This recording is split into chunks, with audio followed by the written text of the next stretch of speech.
செயலகம் ஊடாக என்றாலும் ஒதுக்கி போடுவதற்குரிய வாய்ப்பை உருவாக்கி தர வேண்டும் என்றும், அதே போன்று எங்களுடைய ஊர்காவல்துறை பிரதேச சபை வருமானம் குறைந்த பிரதேச சபையாகவும் ஆளணியிலே குறைந்த பிரதேச சபையாகவும், அதாவது 52 ஆளணிகள் வேலை செய்யக்கூடிய பிரதேச சபையிலே 28 ஆளணியோடு 4 உப அலுவலகங்களை வைத்துத்தான் நாங்கள் நடத்தி கொண்டு மக்களுக்குரிய சேவையை செய்கின்றோம்.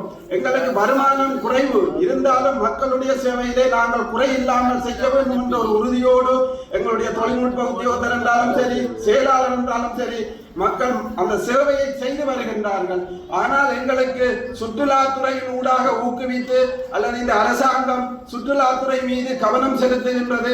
அந்த சுற்றுலாத்துறையின் ஊடாக இந்த வருமானத்தை பெற வேண்டும். ஆனால் இன்றைக்கு ஊர்காவல்துறைக்கு சுற்றுலாத்துறை வருவது மிக குறைவு. எதிர்காலத்தில் வர வைக்க வேண்டும் என்ற ரீதியிலே பிரதேச செயலரினால் கடந்த வாரம் ஒரு காணி பயன்பாட்டு குழு ஒன்று ஒழுங்கு செய்யப்பட்டது.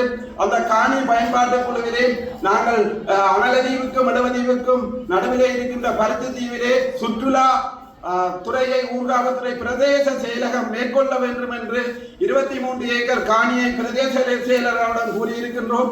நாங்கள் அதை சுற்றுலாத்துறை ஆக்கி அல்லது சுற்றுலாத்துறை மூலம் பிரதேச சபைக்கும் இந்த பகுதியில் இருக்கிற மக்கள் மீள்குடியேறுவதற்கு தொழில் வாய்ப்பாக அமையும் என்ற ரீதியிலே அந்த 25 ஏக்கர் நிலப்பரப்பையும் பிரதேச சபைக்கு வழங்குவதற்கு பிரதேச செயலரும் மாவட்ட அரசாங்க அதிபரும் முன்வரவேண்டும் என்ற ரீதியிலும், அதே போன்று எங்களுடைய ஊர்காவல்துறைக்கு சொந்தமான கடற்கோட்டை, ஆனால் ஊர்காவல்துறையில் இருந்து 2 நிமிஷம் கடலால் பயணம் செய்யக்கூடிய கடற்கோட்டை ஊர்காவல்துறை பிரதேச எல்லைக்குட்பட்டு இருந்தாலும் இன்று அது காரைநகர் ஊடாகத்தான் அந்த சுற்றுலா பயணிகள் வந்து அதை பார்வையிட்டு செல்கின்றார்கள். நாங்கள் கடற்கோட்டை கடற்படை வைத்து பராமரிக்கட்டும், அதிலே எங்களுக்கு இந்த ஆட்சேபனையும் இல்லை. அதை நாங்கள் ஏற்றுக்கொள்கின்றோம். எங்களுடைய துறைமுகத்தில் இருந்து இந்த ஊர்காவல்துறை துறைமுகத்துக்கு ஒரு தனி வரலாறும் தனி பண்பும் இருக்கின்றது.